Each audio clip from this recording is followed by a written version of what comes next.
So, just when we thought Carrick and Cousins were just about the two worst offending police constables in the country, we now meet 46-year-old David Lovell, who gets a spot up there with the worst of them. Lovell is a former police constable from Weston-super-Mare who worked for the Avon and Somerset Constabulary, and who was the focus of one of the investigations in the last episode of Channel 4's To Catch a Copper, which aired on the 12th of February this year.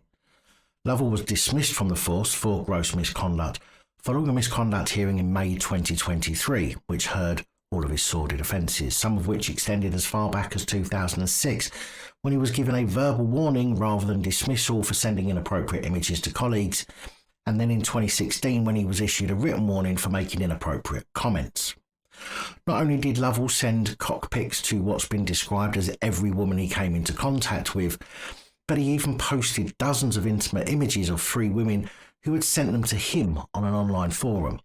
One of his victims was a vulnerable 17-year-old that Lovell had met on a course, and who he had subsequently told a female colleague that he had only got involved in the course to meet young women. One of the women said Dave would send every girl he came into contact with a picture of his penis. Another added it was a standing joke that if you were a female and you hadn't been sent a picture of Dave Lovell's penis, then there must be something wrong with you.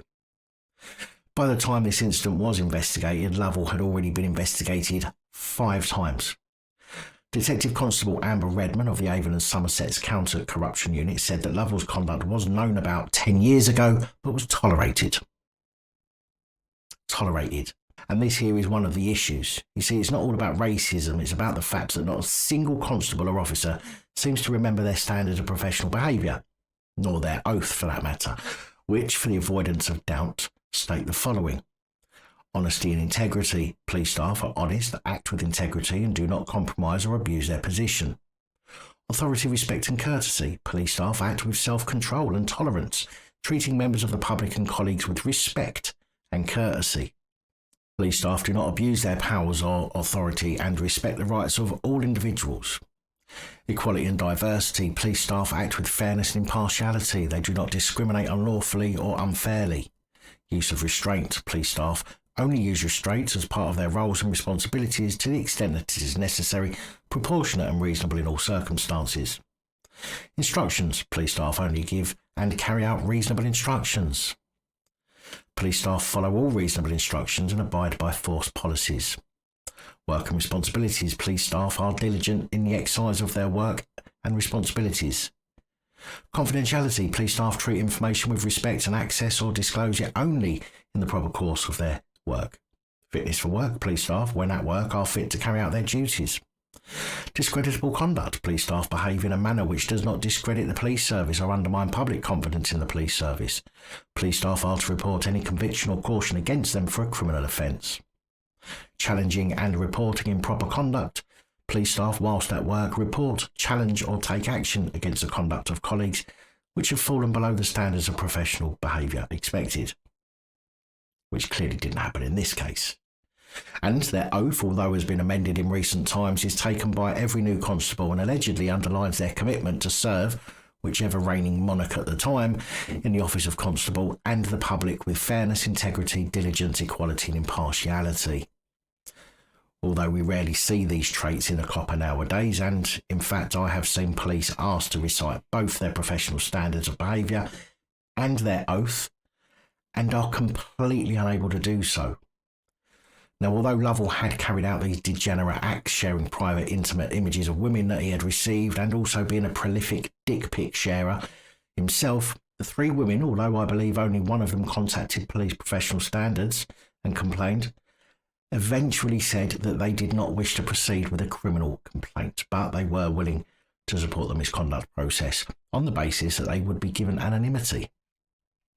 Again, another major issue we have is exactly that, people failing to make criminal complaints about corrupt cops. Granted, they will never likely get done under Criminal Justice and Courts Act 2015, Section 26, but it exposes them far more than simple misconduct hearings, especially as I can't cover them all here on the channel with my bad health. In fact, I was never able to cover them all when I was at the top of my game. But failing to pursue criminal complaints against corrupt police is one of the reasons they get away with and feel immune to being corrupt. Now, I know these offences happened in the past and Lovell was dismissed from the force in 2023, but this is one I believe I missed at the time and goes to show the levels of deviancy and depravity that's permeating through the police force, and it was brought up again recently due to the Channel 4 programme. I wish I could say that this is an isolated incident, but even going back through my own reports here on the channel will show you that that's simply not true. Thankfully, in this case, Lovell was dismissed and placed on the barred list, but more than that, he also has been given a sexual harm prevention order lasting for 7 years, which include restrictions such as no unsupervised contact with any child under the age of 18, except in strict circumstances outlined within the order. Now, that's probably due to the fact he shared intimate images of himself with a 17-year-old. No undertaking of employment likely to cause him to have unsupervised contact with anyone under the age of 18. Restrictions on his usage of computers and devices capable of accessing the internet, including a ban on using false names. No inviting or requesting people to provide exchange sexual images of themselves with him or others. No possession of any device capable of storing digital images except in strict circumstances. No sharing or distributing still or moving images of others in his possession with a third party or in a public domain without written consent. He must not refuse or fail to delete any still moving images of a person taken, created, produced or possessed by him and over which he has direct control upon the request of the person concerned.